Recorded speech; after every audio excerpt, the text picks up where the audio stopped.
پتھر لکھنے کے لیے پہلے پائیدار سطح پتھر تھی۔ بائبل مقدس میں لکھنے کے تعلق سے پہلی مثال 10 احکام کی تحریر ہے۔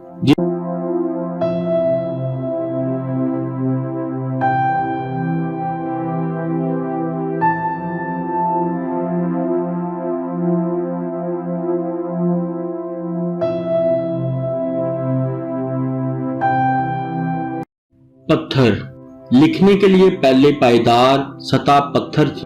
بائبل مقدس میں لکھنے کے تعلق سے پہلی مثال 10 احکام کی تحریر ہے، جن کو پتھر کی لوحوں پر لکھا گیا۔ موم لگی ہوئی تختیاں لکھنے کی تختیاں لکڑی یا ہاتھی دانت کے ٹکڑوں سے بنائی جاتی تھی اور ان پر موم چڑھا دیا جاتا تھا۔ ان کو اسوری، یونانی اور رومی استعمال کیا کرتے تھے۔ بعض دفعہ 2 تختیوں کو جوڑ دیا جاتا تھا۔ کوئی بھی نوکدار لکڑی قلم کی طور پر استعمال کی جاتی تھی۔ مٹی کی تختیاں قدیم بابل میں لکھنے کے لیے مٹی کو پتلی، چپٹی اور مستطیل شکل کی اینٹوں کی صورت میں ڈھال لیا جاتا تھا۔ ایک بھانے کی صورت کی نوکدار آلہ کی مدد سے نرم مٹی پر لفظوں کو کند کر دیا جاتا تھا اور پھر مٹی کو دھوپ میں خشک ہونے کے لیے رکھ دیا جاتا تھا۔ ماہرین آثار قدیمہ نے ان مٹی کی تختیوں کے بہت سے مجموعوں کو دریافت کر لیا ہے۔ عام لوگ اکثر مٹی کے برتنوں کی ٹوٹے ہوئے حصوں کو حساب کتاب اور حتے کے خریداری کے لیے اشیاء کی فہرست تحریر کرنے کے لیے استعمال کیا کرتے تھے۔ سیاہی جمی ہوئی دھوپ میں تیل یا گوند ملا کر تیار کی جاتی۔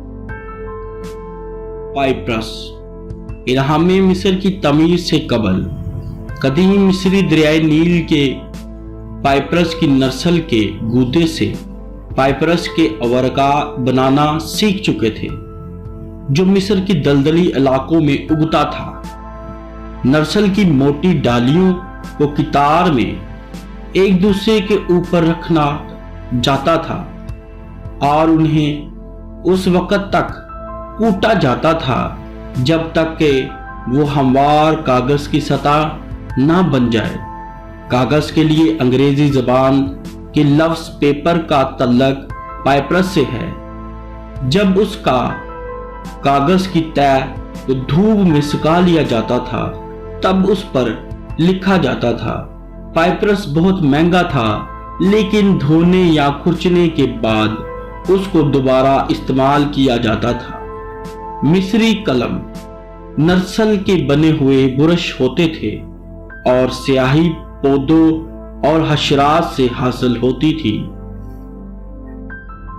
چمڑا بھیڑوں، بکریوں، بچھڑوں اور آہوں کی کھال کو سکھایا، کھرچا اور صاف کیا جاتا تھا تاکہ اسے ہموار سطح بنایا جا سکے، جسے چرمی کاغذ کہا جاتا تھا۔